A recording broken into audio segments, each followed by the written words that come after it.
Welcome to your ImmPRINT Site Administrator tutorial. The Site Administrator is essentially a liaison between a work site and ImmPRINT Central Office. The Site Administrator has a few additional duties described in detail in this video. Site Administrator duties include updating the yearly enrollment agreement, maintaining an accurate staff list to include adding new staff and deactivating separated staff, maintaining correct site information on the site details page, checking the HL7 error reports regularly. This duty can be delegated as all users of an HL7 site have access to these reports, and assigning immunization team roles. There are 3 links that are only accessible to the Site Administrator. Release the Site Maintenance menu and you will see the Site Details link and the Update Enrollment Agreement link. Upon releasing the Maintenance menu, you will notice the Staff List link. These features are only seen by the Site Administrator. The Site Enrollment Agreement must be updated once per year. The Site Administrator is the only person who can do this and must do so by clicking Update Site Enrollment Agreement as shown here. The Site Enrollment Agreement is now displayed. Double-check all information and make sure updates are made as necessary to ensure the accuracy of all submitted information, to include all users and individual MPI holders. Once completed, electronically sign the document.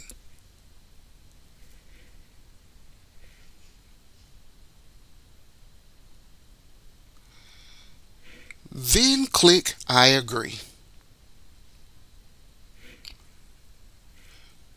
Your enrollment agreement has been successfully updated. Now let's visit the Site Details page by clicking Site Details. This page contains all of the site's information. The fields that are white can be edited by the Site Administrator. If any of the information in the gray fields needs to be changed, please contact your immunization compliance team member. Another important duty of the Site Administrator is to maintain an accurate staff list. Click Staff List. The staff list is now displayed.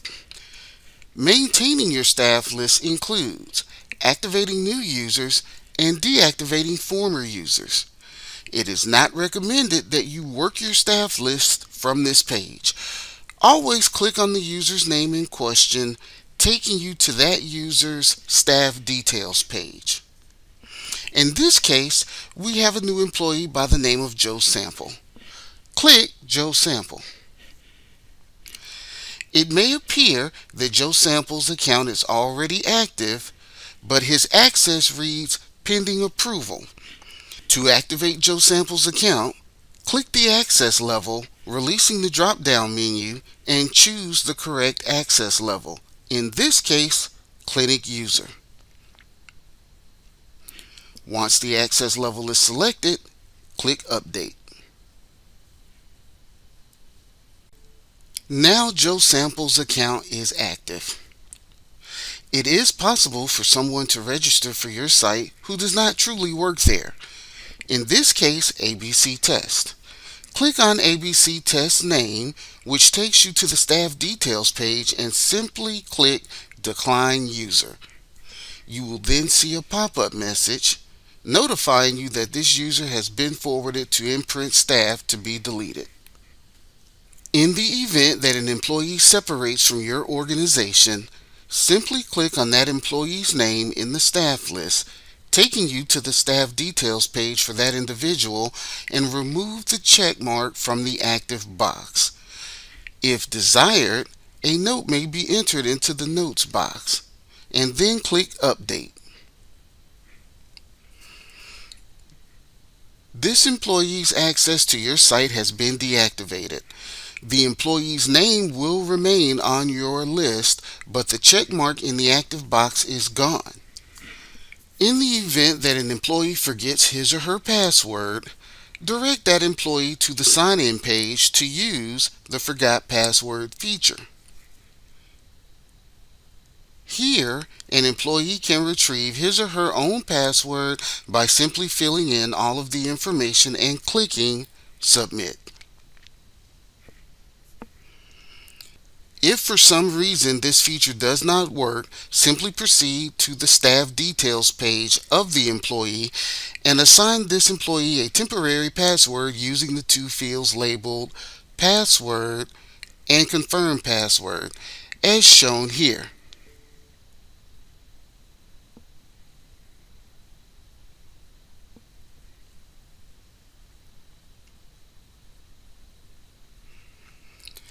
Then simply click Update. Once you give this employee a temporary password, he or she will be able to reset his or her own password to a more secure one. For sites that submit shot data electronically via an HL7 interface, the site administrator is also responsible for making sure the HL7 error reports are reviewed regularly. These reports can be found by releasing the Reports drop-down menu and clicking HL7 Report. However, these reports will be covered in greater detail in another video. The site administrator also has the responsibility of assigning immunization team roles. From the staff list, click on an individual staff member's name. You will see 6 different roles right under the staff member's name. The site administrator is responsible for indicating which role that employee will fill. For example, we are going to make Joe Sample the VFC coordinator as shown here.